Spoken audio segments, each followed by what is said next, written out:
El día de hoy, martes 25 de agosto, como todos los martes, se va a informar sobre el tema de salud, en particular lo que se está haciendo para enfrentar la pandemia. Va a informar el doctor Alcocer y el doctor Hugo López-Gatell. También se va a presentar el proyecto de recuperación del lago de Texcoco. Está aquí la doctora Blanca Jiménez, directora de Conagua, y el maestro Iñaki Echeverría, que es director general del Parque Ecológico del ex lago de Texcoco. Ellos van a presentar este proyecto. Entonces vamos a comenzar con el doctor Alcocer. Muchas gracias, señor presidente. Muy buenos días, los saludo con gusto. Quisiera nada más poner un marco de referencia, que hoy en México, como ustedes saben, la mortalidad debido a las enfermedades crónicas ocupa el primer lugar en Latinoamérica. Pero sin embargo, para el seguimiento de esto y otros problemas de salud que ustedes conocen desde hace ya casi 2 años, me pregunto cuáles son los aprendizajes durante la pandemia en cuestión de salud. Conocen ustedes varios que se han estado obteniendo, comentando en diferentes ámbitos, pero hoy agrego 2 a los ya conocidos. El primero, la pandemia nos abrió la ventana para poder conocer el sistema de salud de nuestro país, sin lugar a dudas. El segundo, afortunadamente la población fue receptora de esto, no solo de la incertidumbre, sino de los beneficios que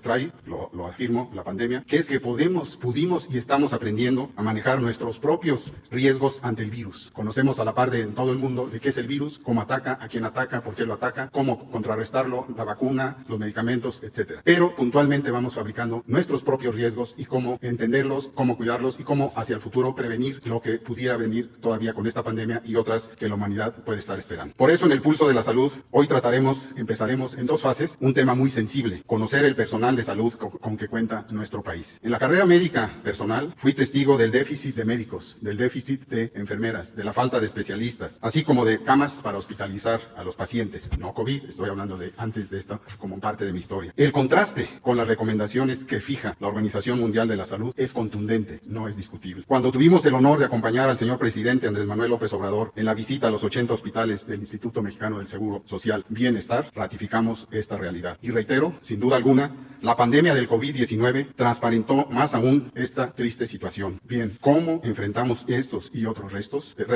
Hoy iniciamos, además del informe técnico de la pandemia que presenta el subsecretario Hugo López-Gatell, donde es evidente la mejoría a nivel nacional del devenir de esta epidemia, en una presentación que planteamos hacerle en la tarde, vamos a tener un relato del sistema de salud, ese relato que tiene las bases de lo ya mencionado, y cuáles las acciones logradas ante el COVID-19. Para ello, entonces, le pido a Hugo nos presente el informe técnico, por favor. Con su permiso, presidente, secretario, canciller, directora y director. Muy buenos días, tengan ustedes. Vamos a presentar entonces el informe técnico. Si me pasan la primera diapositiva, es el corte más reciente, que es el de ayer por la tarde. Y llevamos 86 días en este proceso de reajuste a la nueva normalidad. Hemos estado con el semáforo de riesgo COVID como el instrumento guía que en las distintas entidades federativas nos va mostrando cuál es la situación que se enfrenta en cuanto a la ocupación hospitalaria, la disponibilidad hospitalaria, la ocurrencia de nuevos casos y también la proporción de personas que resultan positivas al virus SARS-CoV-2. Y se han agregado algunos otros indicadores recientemente consensuados con las 32 entidades federativas, de modo que en la próxima emisión del semáforo de riesgo COVID tendremos un semáforo más detallado. La siguiente, por favor. En esta imagen panorámica se ve una curva epidémica. Esto es la representación de los números de casos que se han presentado a lo largo de las semanas. Noten ustedes que termina en la semana 33, en este momento estamos en la semana 35. Es convencional que en los sistemas de vigilancia epidemiológica no se tomen en cuenta para interpretación las semanas más recientes, porque está todavía el flujo de datos y daría una visión equivocada del cambio en el tiempo. Sin embargo, vemos con mucha claridad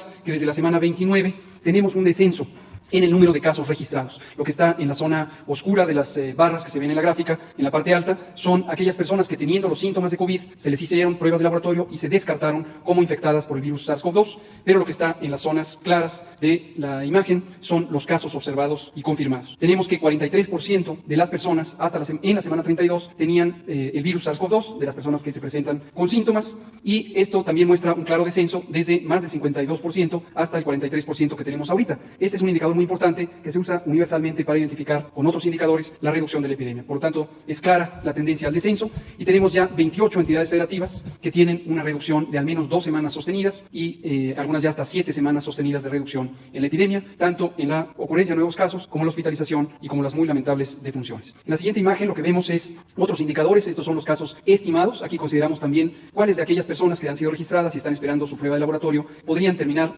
con un resultado positivo y han sido incorporadas al estadística, lo que nos da un total de 597.353 personas que desde el inicio de la epidemia, el 27 de febrero o 28 cuando se confirmó el primer caso, han tenido la confirmación de la epidemia, y 6% son de la última quincena. Esto es importante, de cuando en cuando lo recordamos. En la narrativa pública existe esta idea de sumar los casos desde el inicio de la epidemia. Esto es importante para que tengamos un trazado de lo que ha ocurrido, pero en términos netos, la cantidad de personas que están con enfermedad activa son solamente aquellas de los últimos 15 días. Por supuesto, quienes están hospitalizadas tienen un periodo más lento de recuperación, pero la gran mayoría, más del 82%, son personas que están en su domicilio, fuera de los hospitales. Y solamente el 6% son quienes tienen en este momento enfermedad activa, son casi 37.000 personas en este país de 127 millones de personas. El otro elemento positivo es que desde la semana 27 disminuye ya con un 56% de reducción la frecuencia de muertes que ocurren por COVID. COVID es una enfermedad desafortunadamente letal. En México y en todo el mundo se presentan defunciones. Como hemos comentado, estamos convencidos que este fenómeno en su momento dará pie a lecciones aprendidas, como ya señala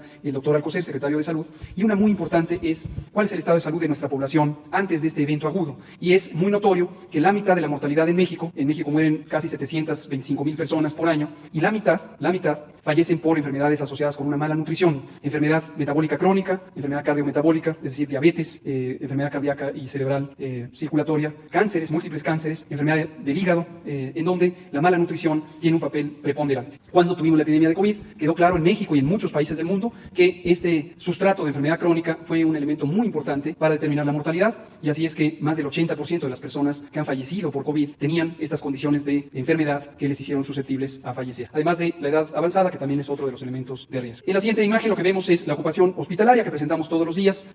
Recordamos, la sociedad lo tiene presente, que uno de los objetivos fundamentales del manejo de una pandemia es evitar que se saturen los hospitales, no por el hecho mismo de que estén vacíos, sino por el hecho de que estén disponibles. Es evidente que no se trata de una meta administrativa de tener hospitales ociosos, sino todo lo contrario, tenerlos listos para operar cuando exista necesidad. Reducir la velocidad de transmisión, famoso aplanamiento de la curva, es un objetivo de manejo de la epidemia, porque necesitamos en todo momento que no haya más personas enfermas en necesidad de atención hospitalaria que hospitales disponibles. Entonces, en todo momento hemos mantenido una ocupación hospitalaria menor al 50%, y esto lo logramos con dos intervenciones fundamentales, que son la reducción en el número de contagios a través de la mitigación masiva. Logramos durante la Jornada Nacional de Sana Distancia que cerca de 80 millones de personas estuvieran fuera del espacio público, y esto logró que no tuviéramos una velocidad de contagios y por lo tanto de casos que saturaran los hospitales. Pero también hubo necesidad de ampliar la capacidad hospitalaria, es el elemento que ya menciona también el doctor Alcocer, que estaremos presentando en varias emisiones con la representación de las distintas instituciones de salud, pero logramos ampliar la capacidad hospitalaria, reorganizando el sistema de salud, disponiendo de nuevos equipos que se adquirieron, como los ventiladores mecánicos, reparando otra cantidad muy importante de equipos que estaban abandonados en desuso en las entidades federativas y en las instituciones de salud, y esto lo logramos afortunadamente en la velocidad necesaria para que estuvieran disponibles. Entonces, 50% de los hospitales estuvieron y han estado en todo momento disponibles. En este momento tenemos 63% de los hospitales que han sido destinados para el tratamiento de COVID están disponibles, con variaciones entre las entidades federativas, lo que depende y ha variado de acuerdo a la intensidad epidémica. Vean ustedes que en este momento Nayarit, Nuevo León, Colima e Hidalgo son las 4 entidades que tienen ocupaciones superiores al 50%, todas las demás tienen ya disponibilidad más del 50%. Y en la última o penúltima diapositiva quiero también comentar algo de interés público. Tenemos que las camas con ventilador, estas son unidades de atención análogas a la terapia intensiva, parecidas a la terapia intensiva. Cuando hablamos de camas, siempre recuerden que no es solo la cama física, el elemento físico donde se está reposando el paciente, sino todo el conjunto, equipamiento, ventiladores, monitores, bombas de infusión y el elemento más importante, el personal especializado de salud. Ya iremos informando también sobre el incremento de más de 52.000 personas, miembros del equipo de salud, de los cuales tuvimos que reclutar, entrenar, organizar para que tuvieran la capacidad de la atención hospitalaria. Son no solamente el personal directamente clínico, médicas, enfermeros, sino en general el personal que participa, inhaloterapeutas y otros importantes miembros del personal. En la última imagen, lo que quisiera es comentar un asunto que es de interés público. Hemos en general identificado que hay preguntas que el público se hace y otras que parecieran estar todavía en una inquietud sobre la intensidad de la epidemia. Uno de estos elementos que durante el fin de semana fue comentado en la esfera pública fue el tema de las pruebas, y algunos medios de información parecieran con esta idea de que se están reduciendo el número de pruebas, y esto les preocupa porque lo interpretan como que es una decisión de reducir el número de pruebas, y quisieran poner en la interpretación como que se reducen los casos registrados porque se reduce el número de pruebas. Esto ya me lo habían preguntado el martes pasado, creo que usted, y la respuesta es exactamente al revés de lo que se ha interpretado. No se reducen las pruebas primero y entonces por ello hay menos casos registrados, sino en la medida que tenemos menos personas que enferman, menos personas que presentan los síntomas, hay menos pruebas porque hay menos personas que necesitan que se les realice la prueba. En esta imagen lo que vemos es exactamente eso, es la misma curva epidémica, solo que ahora las columnas, las líneas están identificadas con distinto color, que son a quienes se les han tomado muestras para el diagnóstico por laboratorio, que están en las barras azules, en las barras claras, y la pequeña región oscura que se ve al final de la columna, en la parte baja de la gráfica, son el conjunto de personas a quienes por alguna razón no se les tomaron muestras para laboratorio. Y lo que se ve en la línea verde hasta arriba de la diapositiva y que se interpreta en el lado derecho, donde está la proporción de muestreo, el porcentaje de muestreo, 100% es hasta arriba, que muestra con un 1, la mitad de la gráfica es 50% y hasta abajo es 0. Y se puede ver en la línea verde que cuando empezó la epidemia, el porcentaje de muestreo, cuando teníamos muy poquitos casos, era alrededor del 50%. Cuando empezó la fase de crecimiento rápido de la epidemia, donde el tamaño de estas columnas va creciendo, el tamaño de las columnas es el número de personas registradas con la enfermedad, subió a más del 95%. Concretamente, noten ustedes que del punto más alto de esta curva, es decir, de esta gráfica que parece una montaña, en adelante, desde ese punto en adelante, todavía aumentó más el porcentaje de muestreo. Es decir, se están haciendo más pruebas, pero hay menos pacientes. Y esto, además, está acompañado de lo que se ve en la otra línea, que es la línea del porcentaje que resultan positivas. Y se ve que va disminuyendo el porcentaje que resultan positivas, a pesar de que, por decisión, aumentamos el número de pruebas. Entonces, en conclusión, no tengan esa inquietud. Las pruebas se hacen de acuerdo a lineamientos técnicos que han sido establecidos y son de acceso público desde el inicio de la epidemia. Se han aumentado, están casi al 100% y reduce la proporción, el porcentaje de aquellas que resultan positivas. Finalmente, aprovecho para recordarle también a los medios de comunicación o cualquier persona que los datos son públicos. Como nunca antes en la historia de la salud pública, nunca en la historia de la salud pública en México, hemos puesto desde abril los datos completos, abiertos, para que quien quiera explorarlos a detalle, quien quiera hacer interpretaciones, análisis, pueda hacerlos. Si necesitan asesoría sobre cómo hacerlo en algún medio de comunicación, con mucho gusto podríamos explicar cómo hacerlo. Pero si no, ahí está la información y sabemos que es parte del oficio periodístico consultar las fuentes primarias. En esta ocasión, sobre las pruebas, no recibimos ninguna solicitud de información o de entrevista, pero estamos a disposición. Los datos son enteramente públicos. Muchas gracias. Con su permiso, señor presidente, señor secretario, señor subsecretario, señora directora general de la CONAGUA, señor director del proyecto Texcoco, señoras y señores, informarles de esta semana los avances que hemos tenido en cooperación internacional para la materia que nos ocupa. Diría en primer lugar que hemos avanzado en el ámbito internacional en la búsqueda de vacunas y tratamientos en el exterior, pero también se nos indicó por parte del presidente de la República desde el mes de abril que buscáramos el respaldo a los proyectos de vacunas mexicanas. Recordarán ustedes que presentamos 4 a la CEPI, tratamientos y pruebas que se puedan fabricar en México. Entonces, desde aquella fecha, principalmente a través de la Agencia Mexicana de Cooperación Internacional para el Desarrollo, en cuyo consejo está prácticamente todo el gobierno federal, es una ventaja porque no hay que crear otro comité, se empezó a trabajar con las instituciones nacionales, Universidad Nacional Autónoma de México, el Instituto Politécnico Nacional, el CINVESTAR, también con las universidades de varios estados de la República, la Universidad Autónoma de Querétaro, que como ustedes saben presentó uno de los proyectos de vacuna a los que aludí, encabezado por su rectora, la Universidad Autónoma de California, desde luego el Instituto Mexicano del Seguro Social, que ha estado muy involucrado en uno de estos proyectos, y también instituciones como el TEC de Monterrey a través de TEC Salud. Finalmente, se ha resuelto con recursos de la Agencia Mexicana de Cooperación y Desarrollo, así que fueron reorientados para esta prioridad, así como recursos internacionales que estamos aplicando, porque tenemos acuerdos de cooperación con muchos países. Se ha resuelto apoyar 19 proyectos en esta primera etapa. Algunos ejemplos: un sistema de monitoreo de pacientes con COVID-19 desarrollado por el Instituto Politécnico Nacional, el desarrollo de un kit para pruebas PCR de bajo costo, desarrollado por la Universidad Nacional Autónoma de México y Huella Génica, una prueba serológica rápida y de bajo costo desarrollado por CINVESTAR Monterrey, y por supuesto las 4 vacunas, los 4 proyectos mexicanos que debemos respaldar, que son del Instituto Tecnológico TEC Salud Monterrey, del Instituto de Biotecnología de la Universidad Nacional Autónoma de México, de la Universidad Autónoma de Querétaro, que ya mencioné, y Laboratorios Avimex, Instituto Mexicano del Seguro Social. Adicionalmente a ello, en esta semana tuvimos 2 acercamientos relevantes. El primero es el acuerdo para que México participe con 2,000 voluntarios en la fase 3 de pruebas de la vacuna Sputnik 5, desarrollada en Rusia. Sobre este tema hemos solicitado, y nos han afirmado que lo harán, pues desde luego proporcionarnos las dosis necesarias, pero también la información técnica y los protocolos correspondientes que serán analizados por la Autoridad Regulatoria Mexicana y el sector salud. Y ayer tuvimos una muy buena noticia, porque Italia, con quien hemos tenido una muy buena relación siempre, pero ahora en esta circunstancia de la pandemia, ha estado cerca de nosotros. Hace poco tuvimos una conversación de sus expertos con los nuestros. Bueno, ayer nos informaron que el Instituto Nacional de Enfermedades Infecciosas Lázaro Spinalanza-Sani, para que nuestro país participe en lo que serán los estudios clínicos de la vacuna GRAD-CoV2. Estamos muy agradecidos con Italia. Por otro lado, informarles que se recibió una misión de expertas del gobierno de Alemania, con quien también tenemos muy buena relación, para intercambio de experiencias y conocimientos sobre la gestión para enfrentar la pandemia. Qué duda cabe que Alemania tiene mucho que compartir, puesto que ha tenido excelentes resultados. El gobierno alemán donó 100,000 pruebas PCR y estuvieron acá con nuestros funcionarios de la Secretaría de Salud, Consejo de Salubridad General, el Instituto Nacional de Nutrición y el Instituto de Diagnóstico y Referencia Epidemiológicas. También les informo que en esta semana la República de Corea donó 6 equipos para la realización de pruebas PCR y aproximadamente 48,000 pruebas listas para utilizarse. Y finalmente tuve un diálogo, como ustedes también saben, con la ministra de Asuntos Exteriores de Noruega. Con Noruega tenemos una espléndida relación también.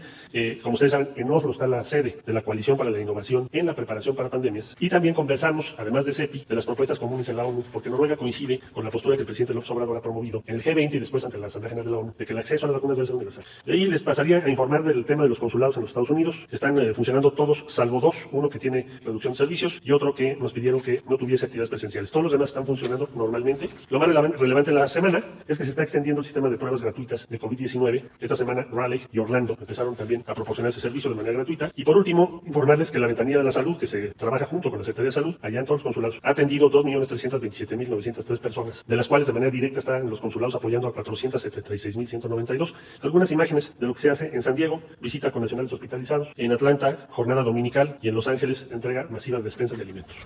Esto sería cuanto. Muchas gracias por su atención. Con su permiso, señor presidente, buenos días a todos. Brevemente, nada más recordarles lo que era la Ciudad de México cuando la descubrieron los españoles en 1325, que es cuando se funda. Era una ciudad que tenía 5 lagos y se caracterizaba por un manejo hidráulico sumamente interesante. Teníamos un acueducto con cosas que son súper modernas. Apenas nosotros estamos reponiendo en muchos lugares poner 2 líneas de entrada de agua. Ellos ya tenían las 2 líneas de entrada, una para suministro y otra para limpieza. Pero también en ese manejo del agua se tenían chinampas. Era una ciudad ambientalmente muy sostenible. En cuanto al manejo de la basura, se tenía 10 veces más barrenderos que en la época de hoy en día, porque se debía poder caminar descalzo en la ciudad sin ensuciarse los pies. Es una ciudad muy limpia, el manejo del agua muy consciente, el manejo de la basura muy consciente, y estaba ya en ese entonces algunos metros por debajo de los 5 lagos que rodeaban a la ciudad. Por eso Netzahualcóyotl, que era un rey que aparte de ser poeta, y mucha gente lo conoce por ser poeta, también era ingeniero, excelente ingeniero hidráulico. Hizo un dique que separó los lagos, en particular el lago de Texcoco, porque era un lago salado. Llegaron los españoles, rompieron ese lago, y desde entonces hemos vivido una serie de tragedias que ya, haciendo un zoom muy rápido, en los años 60, los veo aquí, la mayor parte de ustedes son muy jóvenes, ya estaba secado lo que era el ex lago de Texcoco. Había unas tolvaneras impresionantes. Se hizo entonces el proyecto del lago de Texcoco, y nuevamente recientemente a raíz del aeropuerto pues estaban volviendo a desecar. Lo que les va a presentar el arquitecto Iñaki es precisamente este proyecto de cómo restaurar esta zona. Iñaki, por favor. Gracias, doctora. Buenos días, señor presidente, canciller, secretario, buenos días. Buenos días, señoras y señores. Si podemos empezar con el video, por favor. El Parque Ecológico Lago de Texcoco es un acto de justicia histórica en beneficio del Valle de México y en particular de su población más vulnerable. El proyecto está enfocado en una mejor forma de habitar, en busca de un mayor bienestar, de una mejor calidad de vida y de ampliar las oportunidades que existen en la región. Se trata de un espacio de inmenso tamaño, 15 veces el tamaño del bosque de Chapultepec, que limita al oriente con el área urbana de la zona metropolitana del Valle de México y tiene el potencial de convertirse en uno de los parques urbanos más grandes del mundo. Algunos de los principales beneficios de este proyecto son: abrir este territorio al uso público y colectivo, mitigar los riesgos de salud y la integridad física de las personas y otras poblaciones, introducir infraestructura agrícola, social, cultural y deportiva en beneficio de zonas vecinas con grandes carencias, promover sistemas de generación y consumo de energías limpias y renovables, entre muchos otros. El objetivo es utilizar un recurso urbano no renovable para crear un espacio de gran belleza, más no ostentoso. Todo esto permitirá imaginar y construir un mejor futuro para habitar el Valle de México. El Parque Ecológico Lago de Texcoco se convertirá en el símbolo del potencial de renovación de nuestra sociedad. Un ejemplo de cómo retribuir a la naturaleza y a las familias mexicanas la fe en el futuro. Parque Ecológico Lago de Texcoco, un ícono de un nuevo México. Pasamos a la presentación, por favor. Esa es la última de transparencia. Gracias. Sí, pasan a la siguiente. Bueno, recapitulando lo que se mencionaba en el video, el objetivo de este proyecto, el principal objetivo, recuperar 12.200 hectáreas como una zona de restauración ecológica, con espacios de uso público, en beneficio de todos los habitantes del Valle de México, pero en particular de su población más vulnerable. El siguiente, por favor. El proyecto se desarrolla sobre 3 ejes. El primero es el de la protección ambiental para la zona. El segundo va a ser la apertura a partir de 2021 con eventos públicos, ciertos días de la semana. Y el tercero es llevar a cabo acciones permanentes para uso permanente como espacio público del territorio. El siguiente. Hablando del primer tema del eje de protección ambiental para la zona, la idea es crear una figura de protección para las 12.200 hectáreas, que es la totalidad del territorio que se está estudiando. Adelante. Y esto, por recomendación de la Comisión Nacional de Áreas Protegidas, consistirá en crear una zona de restauración ecológica por vía de un decreto presidencial con fundamento en la Ley General de Equilibrio Ecológico y Protección del Ambiente, y crear una serie de áreas de refugio para proteger especies acuáticas, especialmente aves, vía un acuerdo secretarial con fundamento en la Ley General de Vida Silvestre. Adelante, presidente. El segundo eje de acción es la apertura en 2021. Esto estamos planeándolo hacer en 2021, va a depender de que la pandemia nos permita empezar a llevar a cabo estas acciones. Adelante. Y se van a concentrar principalmente en la zona bardeada que ya existe en la zona, al norte de la carretera Peñón-Texcoco, donde se construye el anterior aeropuerto. Son cerca de 4.800 hectáreas que se prevé abrir en ciertos días de la semana, específicamente los domingos, a uso público. Adelante. El objetivo es darle este espacio, un uso de espacio público, y permitir a la población de la zona metropolitana del Valle de México poder tener acceso a ella. La idea es poder llevar a cabo carreras y caminatas, actividades físicas grupales, ciclismo, competencias de obstáculos, zonas de patinetas, picnics, circuitos de patines, temas de observación de flora y fauna, vuelo de papalotes, actividades educativas, etcétera, visitas al vivero, y además de festivales, conciertos, espectáculos y cine al aire libre. Adelante. El tercer eje de acción es las acciones que vamos a llevar a cabo para tener un uso público permanente permanente de este espacio. Son 3 tipos de acciones principalmente. La primera es de restauración ambiental. Vamos a crear una gran zona de reserva biocultural y vamos a llevar a cabo construcción de cierta infraestructura, como por ejemplo una estructura de reproducción de vegetación halófila, que es la que puede crecer en la zona.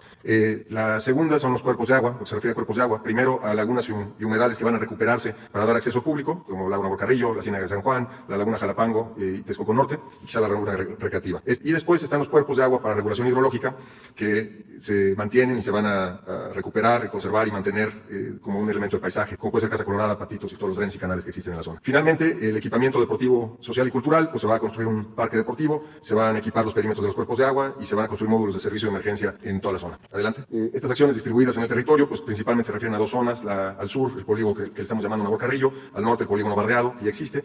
Aquí, pues hacia el poniente del predio se encuentran los cuerpos de agua para regulación, principalmente. Hacia el oriente vamos a mantener las lagunas humedales con acceso público, además del sur, el lago Nahuacarrillo. Y la zona verde, que es la mayoría del terreno, pues es esta zona de reserva biocultural donde se van a llevar a cabo acciones como pastización, forestación específica, etc. La zona morada es una zona donde se está contemplando construir un parque con infraestructura cultural y deportiva principalmente. Y las siguientes imágenes son algunas visualizaciones artísticas de lo que puede llegar a ser este espacio. Aquí estamos viendo una vista del norte hacia el sur del terreno, con la Ciénaga de San Juan ya recuperada y introducida en la zona bardeada. Adelante. Esta es una vista del lago Nahuacarrillo con la laguna de Jalapango y Texcoco Norte, y al norte la Ciénaga de San Juan. Adelante. Este es un momento típico del parque, una zona de esparcimiento, picnics y demás, con ciertos espacios para sombra y vegetación del que puede crecer en la zona. Adelante. Y con esta terminamos la presentación. Muchas gracias a todos. Bueno, pues esto es la información. Abrimos para preguntas. Hay una lista larga de compañeras, compañeros. Se apuntaron ayer. Es que si nos vamos a la lista y luego vamos a procurar hacerlo pronto, rápido. Hans. Buenos días, presidente, secretarios, funcionarios. Hans Salazar de Sin Censura con Vicente Serrano. Mire, presidente, el día de ayer ha sido intenso en cuestión de reacciones. Estos días han sido de reacciones en las redes sociales por múltiples razones y por la propia corrupción, que es el tema central de todo esto, de los videos, grabaciones, etcétera. Quisiera yo preguntarle sobre el tema, por ejemplo, de que la Fiscalía en Estados Unidos le ha entregado al abogado de Genaro García Luna 12 audios nuevos de comunicaciones interceptadas, por supuesto en su contra, por los delitos de narcotráfico, todo esto que se ha estado mencionando y que, bueno, no sería necesario repetir. Pero también está el tema de que la Fiscalía General de la República también ya tiene comunicaciones interceptadas por la DEA, en este caso contra el gobernador de Tamaulipas, el señor Cabeza de Vaca, donde se señala que podría haber sido beneficiado de recursos del crimen organizado. Podría ser. Hay una investigación y, de acuerdo también a información ya publicada, la Unidad de Inteligencia Financiera ya tiene investigaciones abiertas al respecto.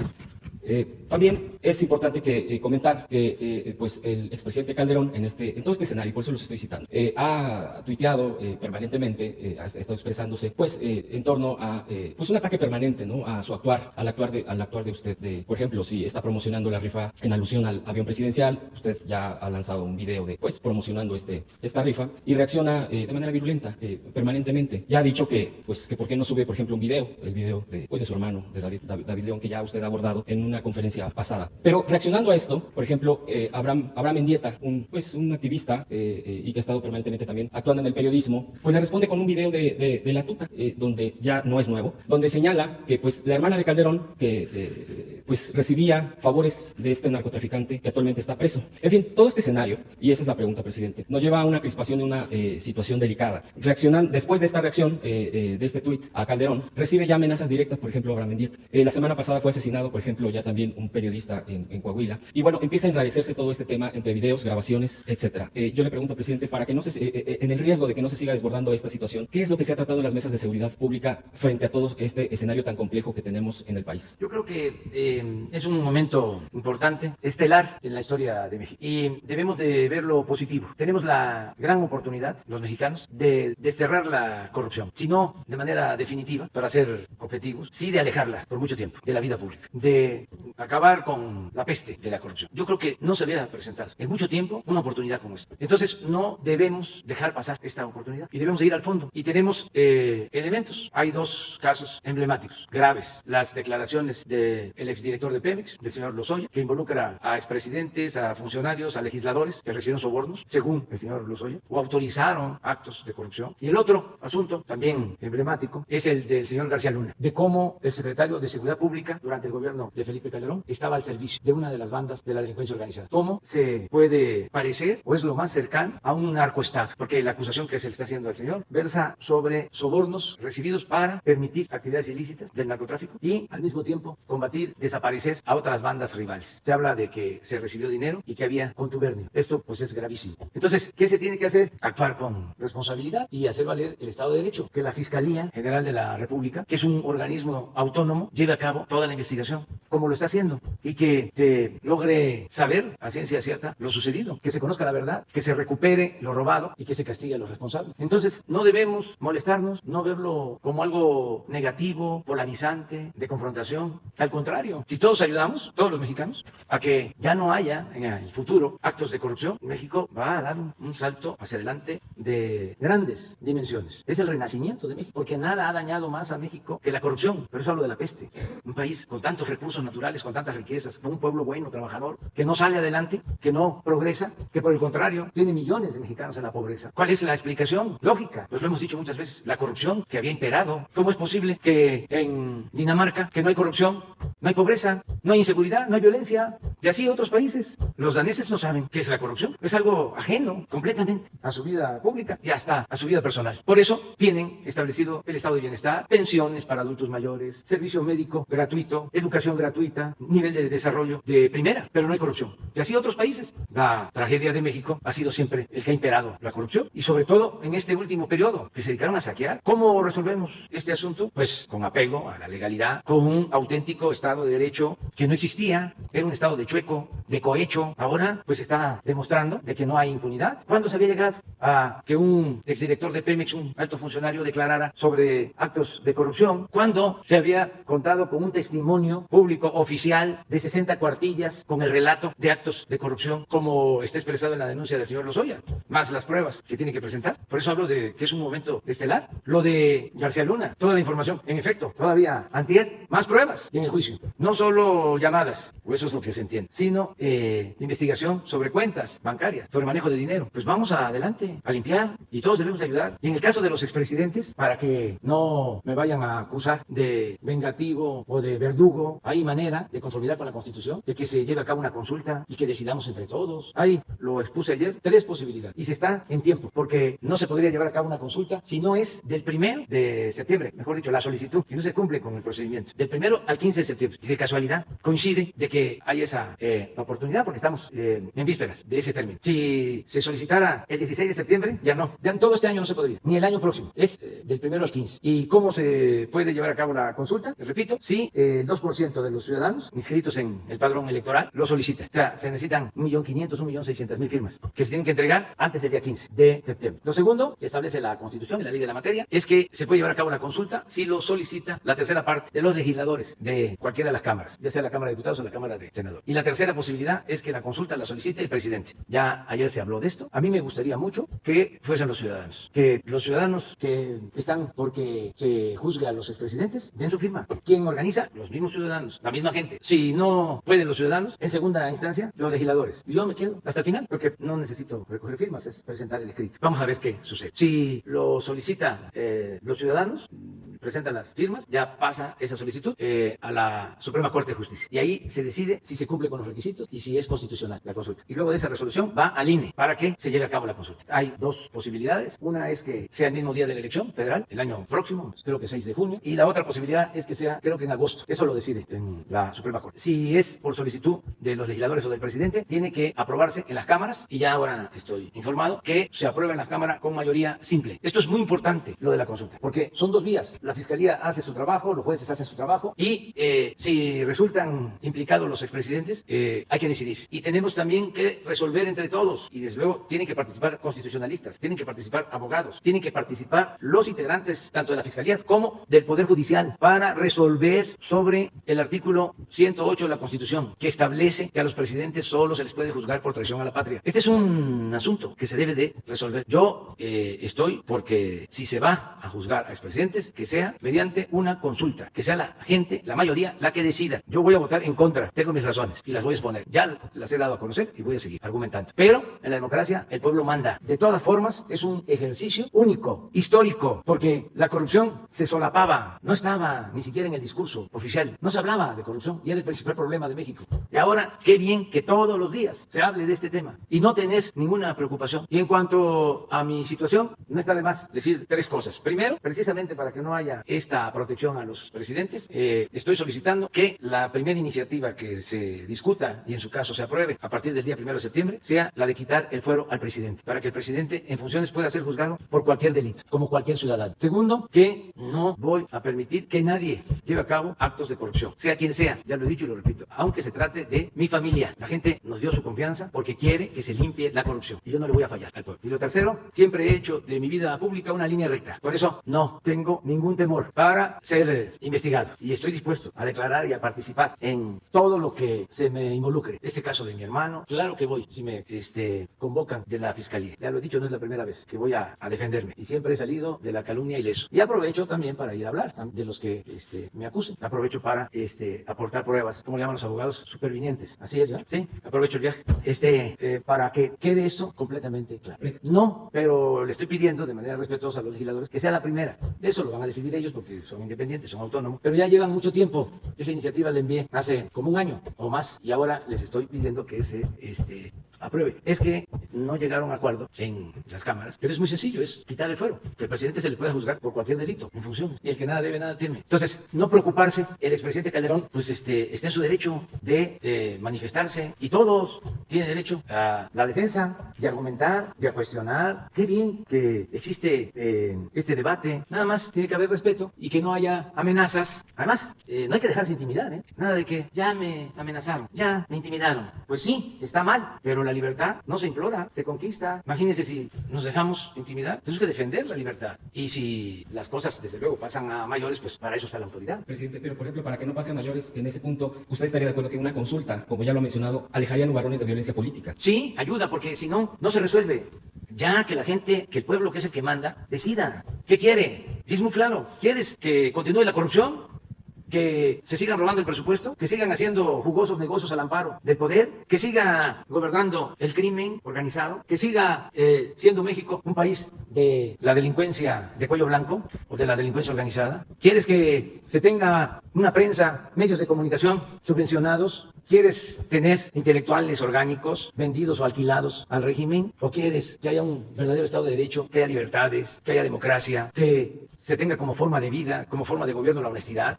Que no se compren conciencias, que no se compren lealtades, que no se compren votos, incluso que se viva en la justa medianía, no con las extravagancias que han caracterizado a los gobiernos y a las sociedades del mundo. Los lujos, con esto del COVID, bueno, hasta en el deporte, le van a seguir pagando a un deportista tanto, para que tenga 1, 2, 3, 4, 5, 10 Ferraris en un mundo tan desigual. Va a seguir siendo lo material lo que rija. Miren, necesitamos vender los números, los cachitos de la lotería, porque ya se acerca el día 15 y ya se han reunido como 1,200 millones de pesos, pero falta. Entonces, y son pocos días. Y entre otras cosas, por eso fui y me subí al avión presidencial. Les voy a compartir un video, a ver si lo tienen, que puse ayer. Seguramente ustedes lo vieron, pero muchos no lo han visto, porque no todos tienen internet. Entonces vamos a aprovechar para verlo. Y ofrecemos disculpa pues, a los adversarios conservadores, que no les gusta esto. Pero pues si se ofrece disculpa, pues ya con eso se puede, ¿no? Con todo respeto. Miren lo que dice. Yo me veo pequeño, pero no estoy acomplejado. Soy republicano. El poder es humildad. Estos parecían reyes. Miren los lujos que se daban.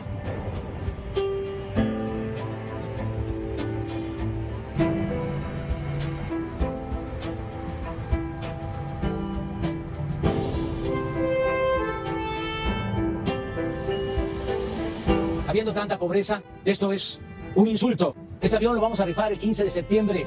Y lo que se obtenga se va a utilizar para comprar equipo médico y atender al pueblo. Compra tu cachito, hagamos historia. ¿Ya se subieron ustedes? Pues lo que falten, que vayan y a ver si se organiza, de que los que quieran ir, que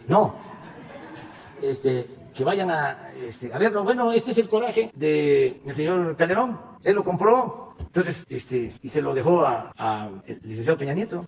Presidente, rapidísimo, porque me van a matar mis compañeros después de... Es que ese tema es muy bueno. O sea, a mí me ayuda mucho para aclarar. Pido de antemano disculpa también a mis compañeros. Sí.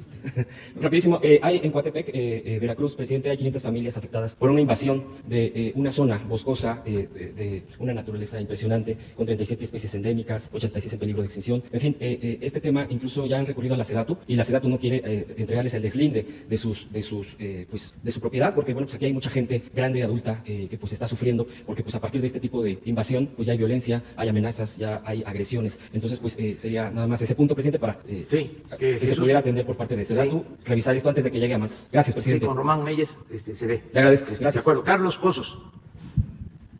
Muy buenos días, jefe de la Nación. Carlos Pozos, reportero de La Molécula.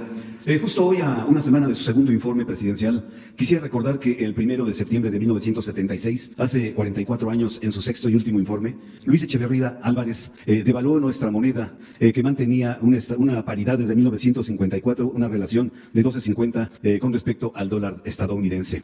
Ante este marco histórico, presidente, ¿cómo definiría el estado de la economía a una semana de su segundo informe, y si el Fondo de Estabilización de Ingresos Estatales aún sigue siendo de 60,000 millones de pesos, o se necesitará de hacer uso del fideicomiso del Fondo Petrolero, pues las cifras de recaudación en este segundo trimestre por IVA e ICR no pintan bien? Esa sería mi primera pregunta. Bueno, en cuanto a la devaluación, que ahora se le llama eufemísticamente depreciación, nosotros llevamos una depreciación desde que estamos en el gobierno. El peso se ha depreciado en 8%, a pesar del COVID. Y afortunadamente en estos días ha estado apreciándose el peso. Ayer estuvo abajo de 22 pesos, 21.96, 21.97 por dólar, pero llegó a estar a más de 25 pesos por dólar con el COVID. Entonces, esto nos ayuda porque la depreciación nos significa aumento de deuda, porque se tiene deuda contratada en dólar. Entonces, si se sigue comportando como va el peso,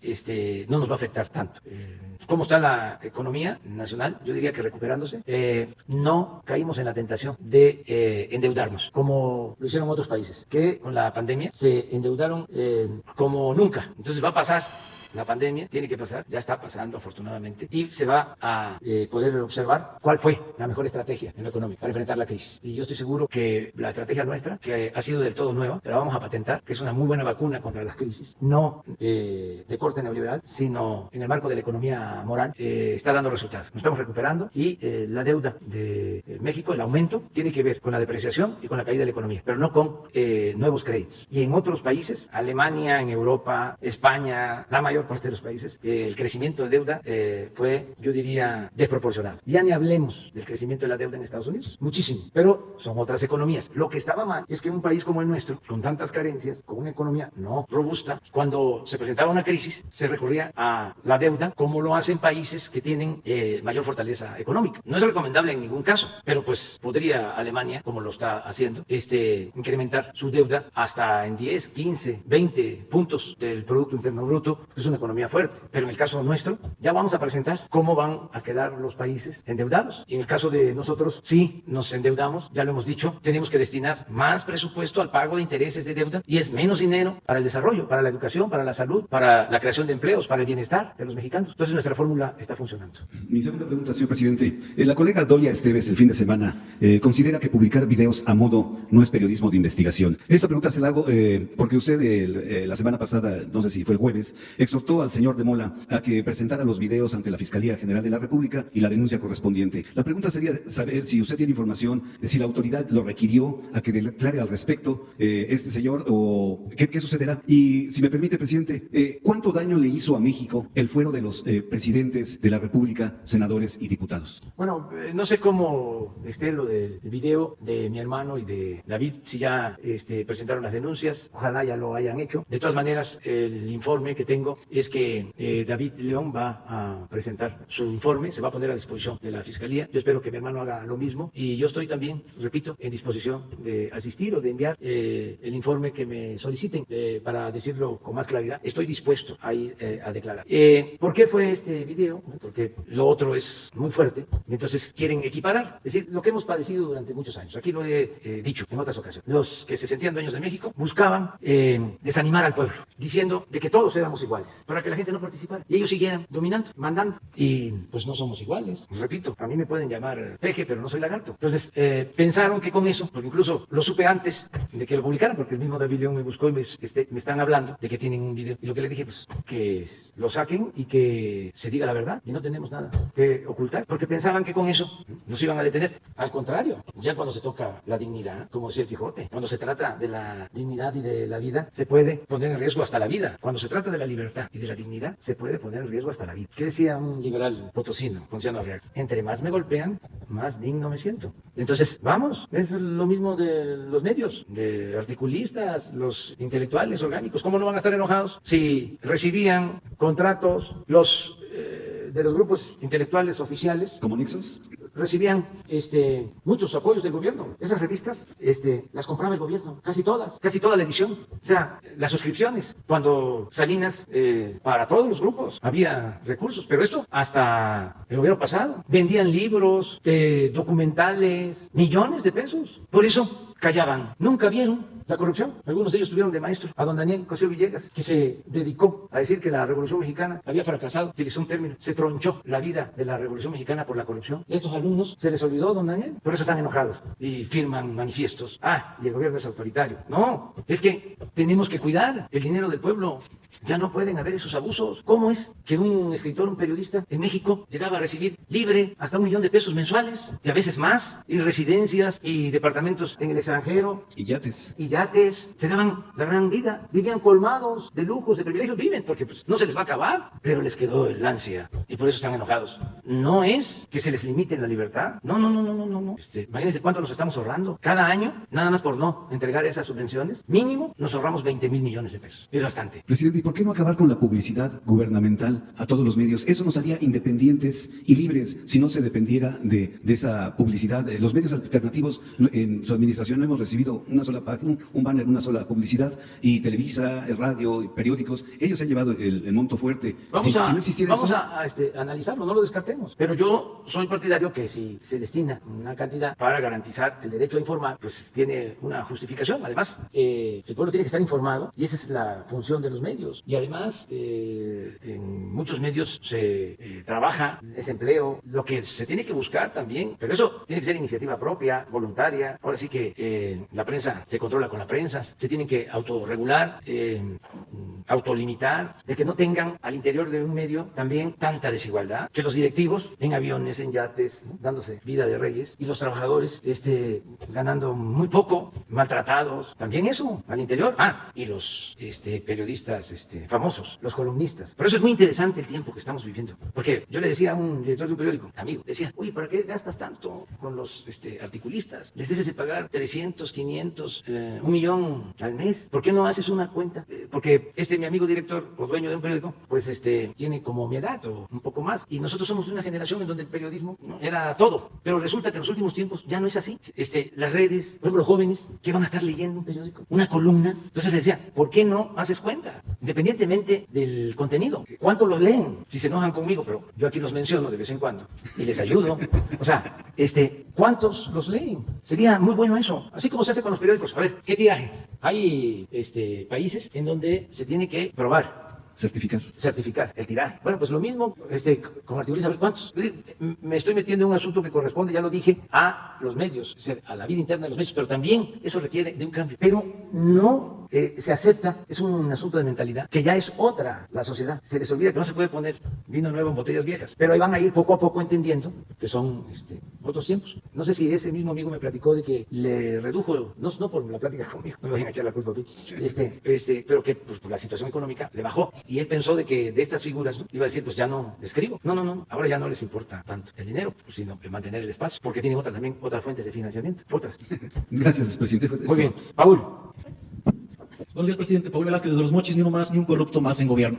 Presidente, hoy quiero hablar de las grandes molestias que levantó su visita o inconformidades con algunos sectores a Sinaloa la semana antepasada. Se le tocó un tema y la respuesta que usted no volvió a gustar a los chayoteros y a los priistas que están detrás de este negocio. Se le preguntó y se le señala a usted que una vez más está espantando inversión y se le relacionó con Constellation Brands. Esto ante la pregunta de que si apoyaría el tema de la planta de amoníaco en la bahía de Topolobampo. La pregunta sería si realmente es tan buena la inversión, y ante el rechazo de los ciudadanos del norte del estado de Sinaloa, ¿por qué no vemos a Noruega, Rusia o a Japón pidiéndola? ¿Será que intentan convertir a la bahía de Topolobampo en el patio trasero o en el basurero de algunos otro país? ¿O el negocio de los exgobernadores priistas Francisco Labastida y Maloa? Para quien no sepa, la bahía de Topolobampo es la segunda más grande del mundo, zona de descanso para ballenas y aves migratorias. Solo aquel que no es de la región o aquel que le interesa el cheque puede apoyar una planta de amoníaco. Presidente, la pregunta, muy breve su respuesta, nos gustaría, sin consulta y en lo personal, no en calidad del Ejecutivo, sino en la calidad de un ciudadano, en base al valor del ecosistema y el compromiso a protegerlo. Así como hoy se ha presentado el proyecto del plan del lago Texcoco, ¿usted qué dice? ¿Aquí sí a una planta de amoníaco o aquí no a la planta de amoníaco y el negocio de unos priistas? Mire, la pregunta pues tiene que ver con la situación de la protección del medio ambiente, pero también hay una oposición en esta planta en Sinaloa, ¿no? Muchos no quieren. Hay dos posturas. Unos que no quieren la planta, otros que sí quieren la planta. Los que quieren la planta argumentan que les va a ayudar para tener fertilizante. Ya saben ustedes que Sinaloa es un estado productor agrícola importantísimo, es el granero del país. Es un ejemplo de Sinaloa. Entonces, que les interesa que se produzca el fertilizante. Y los que quieren que se haga la planta dicen que los que se oponen son los que tienen el negocio de la venta de fertilizante. No sé si está claro. O sea, porque pues yo soy mirón profesional. Entonces, y ando en los pueblos y escucho, ¿no? Dice, no es que sean ambientalistas, es que ellos son los que tienen el negocio de la distribución del fertilizante y no quieren competencia. Ese es un punto de vista. Por el otro lado, desde luego que hay ambientalistas, o sea, que hay gente que no quiere que se lleve a cabo la planta. Entonces, lo mejor en estos casos, pues es la consulta. Pero se tiene que hacer la consulta a partir de que se tengan los permisos de Conagua, de medio ambiente, y no existen los permisos. Entonces, no se han otorgado los permisos. Es más, ni siquiera hay claridad en cuanto a la propiedad del terreno donde se quiere construir la planta. Entonces vamos a esperar y va a haber justicia en el sentido de que pues si medio ambiente da los permisos, se tiene la propiedad de los terrenos, ¿sí? Aún existiendo la inconformidad, se hace la consulta. Por eso es bueno, es mandar obedeciendo y teniéndole confianza a la gente. No se le manipula al pueblo, eso era antes. Ya la gente no se deja, el pueblo está muy avispado. En el caso de Mexicali, de la cervecera, la verdad, habían funcionarios del gobierno nuestro a favor y otros en contra. Y hubo libertades y habían autoridades a favor de que se construyera la planta. Y se hace la consulta y la gente dice, no. O sea, tenemos un pueblo muy consciente. Entonces no hay que tenerle miedo al pueblo. Eso es la democracia. Eso es lo que te puedo comentar. Y que nadie se enoje. ¿Qué quieren? ¿Que se impongan las cosas? No, ya no se puede. No se debe, además. Miren, ¿por qué no ponen lo de cómo está el terreno donde se estaba construyendo el aeropuerto de Texcoco? Miren de lo que nos salvamos. Van a ver cómo está. ¿Y qué son? Vasos reguladores. ¿Lo tienen? Teníamos que estar invirtiendo. ¿Cuánto iba a costar eso? Nada más el puro mantenimiento, porque se hunde medio metro por año. Miren, no es el lago, porque escogieron el peor terreno. Miren cómo está.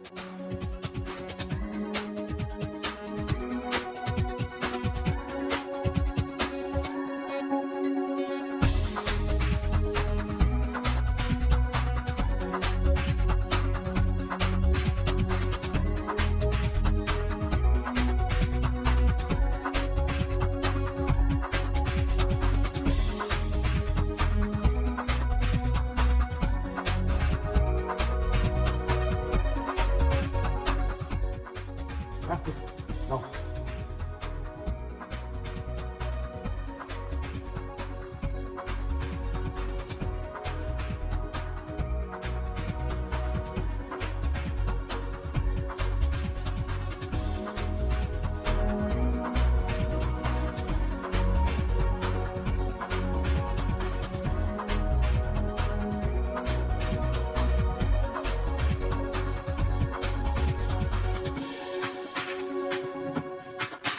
Sí hay impacto, al principio. Sí, pero miren lo que nos salvó la gente, de lo que nos salvó la gente con la consulta. ¿Cuánto nos iba a costar estar bombeando? El aeropuerto nuevo que se construyó cuando Fox, la Terminal 2, tiene problemas de hundimiento. Tenemos que estar invirtiendo. Vamos a tener ahora que invertir para estabilizar las estructuras por problemas de hundimiento. Y no está, porque aquí confluyen, ¿cuántos ríos hay? 9 ríos. O sea, escogieron el peor lugar. Entonces la consulta es buena. Segundo tema, y una tercera pregunta para nuestro secretario, el doctor Alcocer. Le quiero reforzar el tema, también el tema que platicó ahorita Carlos Pozo. Si bien el gobierno que está en cabeza de la 4T ha reducido drásticamente el gasto en los adversarios de México con sus medios de desinformación, ya los conocemos, Televisa, TV Azteca, Milenio, Imagen TV, Universal, Reforma, Excelsior, La Octava y unos más. Además que usted les ha devuelto los tiempos fiscales. Hace unos fines de semana se hizo viral en las redes sociales una investigación de la Organización No Gubernamental, artículo 19, donde hablaban de que el gasto de este gobierno en el 2019 llegaba a 3.245 millones de pesos. Sea real o falso el dato, es que desde un peso tirado a los medios de desinformación le hace más falta a los mexicanos de a pie, créditos, apoyos o proyectos de desarrollo, independientemente de que tengamos pandemia o no. Después de todo, estos adversarios de México solo escriben mentiras según les convenga. Inventan cada cosa, que usted viaja, o que usted me regaló un ojo, que yo lo había perdido y nunca lo perdí. Todo esto, presidente, es ilógico que siga el gobierno alimentando al monstruo de 1000 cabezas. Y ya que la razón y la esencia de nosotros, los medios de comunicación, es comunicar, tenemos el compromiso de difundir todo comunicado que ustedes nos hagan llegar. A los adversarios de México, ya casi nadie los ve, y usted lo ha demostrado en varias ocasiones. Ha puesto los videos porque nadie los ve a ellos, los utiliza aquí en la mañana. La pregunta, presidente, ¿estaría usted dispuesto a que todos los entes del gobierno federal suspendan de inmediato este tirar de dinero a la basura y utilicen sus propios medios digitales por ni un peso más a los adversarios de México, presidente? Lo vamos a analizar, lo vamos a estudiar, vamos a verlo. Ha habido una reducción muy importante de lo que se destinaba a publicidad de manera abierta y encubierta. Hay una disminución considerable. Pero vamos a ver si se reduce más o se elimina. No lo descartemos. Hay que analizarlo, incluso que sea un tema de debate, todo, que no haya ninguna limitación. Y lo vamos viendo. El doctor Alcocer.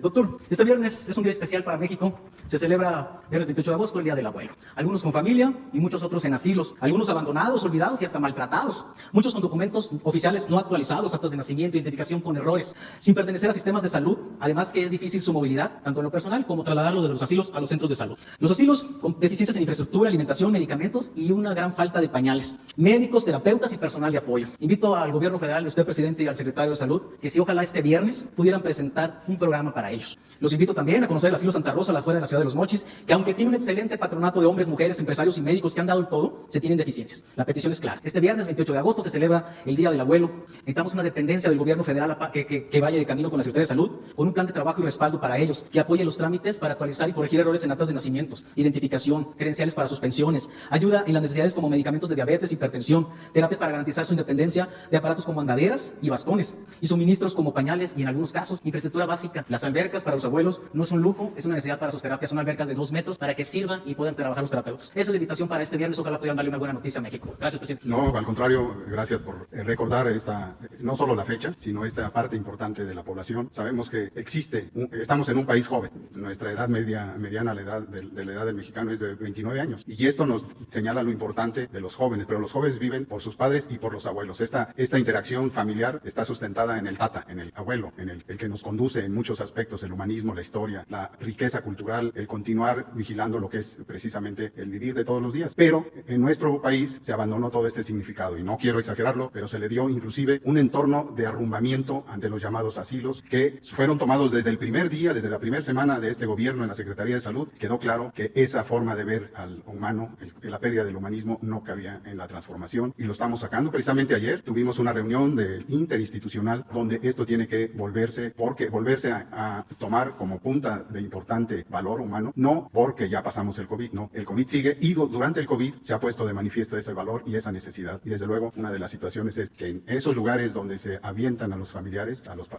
los mayores, los avientan, no debe estar ninguna huella de ello en este sexenio. Lo hacemos y van a ver que lo hicimos recientemente en otros grupos de mexicanos que merecen eso, y aquí no hay ni siquiera situación de duda, y agradezco ese llamado para que nosotros también tengamos de la sociedad y de los que conducen la información un apoyo. Muchas gracias. Muy bien, vámonos con Lisbeth. Gracias, presidente. Lisbeth Álvarez, Diario Basta y Grupo Cantón. Presidente, ¿saber si va a existir algún presupuesto ahora que los niños regresaron a clases en comunidades indígenas, como lo es en Cuilapan de Oaxaca? Los padres de familia están gastando entre 100 y 250 pesos para sacar las antologías y los materiales de trabajo que están utilizando los niños, porque pues no tienen televisión, mucho menos internet. Entonces, saber si de alguna manera el gobierno va a poder apoyarlos en estos materiales. Esa sería mi primera pregunta y una segunda después. Gracias. Bueno, vamos a pedirle que Esteban nos dé respuesta, el secretario de Educación. ¿Qué tienen contemplado en este caso para apoyar a los niños? Creo que de escuelas llamadas unitarias o las más pobres, las más apartadas, y donde no hay acceso a la televisión y mucho menos al internet. A ver qué nos dice Esteban, qué tienen contemplado para eso. Sí, también con gusto le puedo pasar la investigación que yo hice en esta comunidad de Oaxaca. Sí. Y bueno, mi segunda pregunta sería, a una semana de su segundo informe de gobierno, saber cuáles serían los 3 avances más trascendentales y concretos que su gobierno ha logrado en estos casi 2 años. Pues yo diría que de los avances más importantes es el combate a la corrupción. Creo que ahí nos hemos ahorrado miles de millones de pesos. Creo que ese es un logro. Otro logro, la política de bienestar para el pueblo. No hay antecedentes de que se haya ayudado tanto a la gente pobre como ahora. Yo creo que ese es otro logro. Además, el que ya se haya reformado la Constitución y se hayan elevado a rango constitucional los derechos sociales, como la pensión, como las becas, como la atención médica, los medicamentos gratuitos. Eso diría yo que es lo más importante. Y lo tercero es cómo enfrentamos esta doble crisis, cómo estamos saliendo de de este gran desafío de la pandemia y la crisis económica. Pero te estoy contestando así, como se dice coloquialmente, de bote pronto. Voy a informar al pueblo de México de lo realizado, que yo considero que es bastante, y a pesar de la pandemia y a pesar de la crisis económica, sigo sosteniendo que el 1 de diciembre de este año quedan establecidas las bases de la cuarta transformación del país. No vamos a pedir más tiempo. El 1 de diciembre voy a informar cómo ya es otro gobierno completamente distinto y cómo también ya se empiezan a establecer nuevos hábitos en el quehacer público. Y lo más importante, el cambio de mentalidad de nuestro pueblo. ¿Cómo? Se ha avanzado al grado que si después del día 1 de diciembre la gente dice que ya no quiere que yo siga de presidente, me quedaría satisfecho. Porque diría, ya, sentamos la base de la transformación. Va a ser muy difícil ya el retrogradar. Lo que decían los intelectuales orgánicos, que eran necesarios los contrapesos y que por eso había que crear, ¿no?, todo un agrupamiento opositor para que, decían en su texto, que es una joya, para que no se contara con mayoría en el Congreso, sino que la oposición fuese mayoría en el Congreso, porque añoran las partidas de moches y los sobornos y todo lo que había. Pero ya no se va a poder, les va a costar mucho trabajo el dar marcha atrás. A ver, yo me pregunto, ¿cómo le van a quitar la pensión a los adultos mayores? Porque no me digan que no van a tener los conservadores esa tentación. Si el Partido Conservador votó en contra de la pensión, entonces regresan, ¿qué harían? Buscar la forma de darle marcha atrás, porque para ellos eso es populismo, eso es paternalismo, porque tienen esa mentalidad conservadora de que el pueblo no debe de recibir nada. Pues fue aquello que inventaron de que sí es un dicho chino o asiático, no sé de dónde lo sacaron, de que en vez de darles el pescado había que enseñarlos a pescar. Sí, pero si no es Texcoco, que ahí hay agua, si no hay agua, si no hay pescado, ¿sí qué?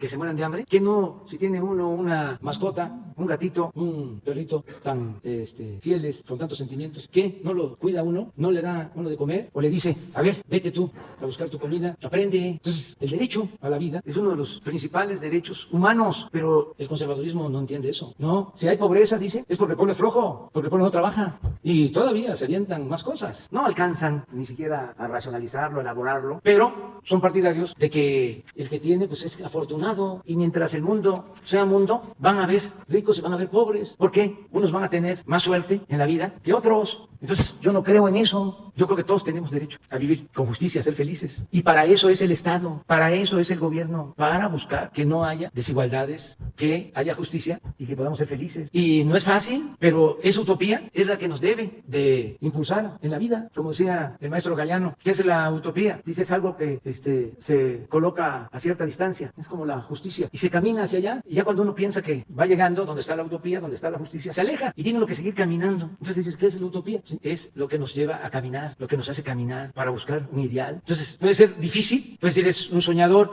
como decía Ricardo Flores Magón, mientras haya un soñador hay esperanza, pero en México no hay un soñador, son millones los soñadores, mujeres, hombres, por eso hay esperanza. Ya nos vamos a quedar hasta va a ser en la mañana, vamos a procurar nada más que depende del sol, porque como va a ser en el patio, sí, con sana distancia, con el número permitido de personas, de acuerdo al protocolo médico. No, ya no, para mañana. Te la contestamos desde allá. A ver, la lista faltaría Berenice, Shaila y Esteban. Ni modo, Shaila. Sí. Presidente, buenos días. Marco Antonio Olvera. Señores funcionarios, buenos días. Presidente, el tema de la venta de los boletos de la lotería, sin duda alguna, ha causado, pues obviamente, estupor dentro de la clase política que se opone, pues a la rifa de estos 100 premios de 20 millones respectivamente. Yo he tomado la decisión, y perdón por el atrevimiento, de decirle a los migrantes en Estados Unidos de que les compro sus boletos, me mandan su dinero y yo les regreso los boletos. Presidente, los migrantes en Estados Unidos están dispuestos a comprar todos, absolutamente todos los boletos de la rifa de la venta del avión. ¿Qué le dice a estos migrantes, presidente, que han aumentado pues hasta un 20% las remesas para estabilizar obviamente el tema de la pandemia en los 10 millones de familias mexicanas en este país? ¿Qué le dice a esa gente? Y además también me han llegado reportes no solamente de México, sino también en los Estados Unidos, que no está funcionando la página para que compren los billetes. Y aquí en territorio nacional dicen que en los estados gobernados por la oposición, el PAN y el PRI, están bloqueando la venta de los boletos de la lotería con respecto a lo del avión. A mí me gustaría que viniera el director de la lotería todos los lunes, si usted lo permite, a que nos reporte cuántos boletos llevan vendidos y cuántos se hace falta para vender, para que así obviamente tengamos un récord, y creo que todavía lo podemos hacer. ¿Qué me contesta? Bueno, que viene el lunes Ernesto Prieto y viene Jorge Mendoza, que es el encargado de manejar los recursos, para informarles cuánto se ha vendido, cuántos boletos, hacer un corte el lunes y cómo se están vendiendo, cómo está la distribución y qué respuesta puede haber para nuestros paisanos migrantes que quieren también tener sus boletos, sus cachitos, que quieren ayudar. Entonces el lunes, si les parece. ¿Estás de acuerdo? Muchas gracias. Nos vamos hoy, vamos a La Laguna. Mañana tenemos reunión de evaluación de seguridad, tanto de Coahuila como Durango, en La Laguna. Y vamos a hacer una gira por Durango, Coahuila, Nuevo León y Tamaulipas. Voy a estar acá porque el martes es el informe, o sea, el lunes estamos. El martes, como lo hicimos la vez pasada, creo que no hubo mañanera, nos vamos directos al informe, pero el miércoles sí. Bueno, toda la semana aquí.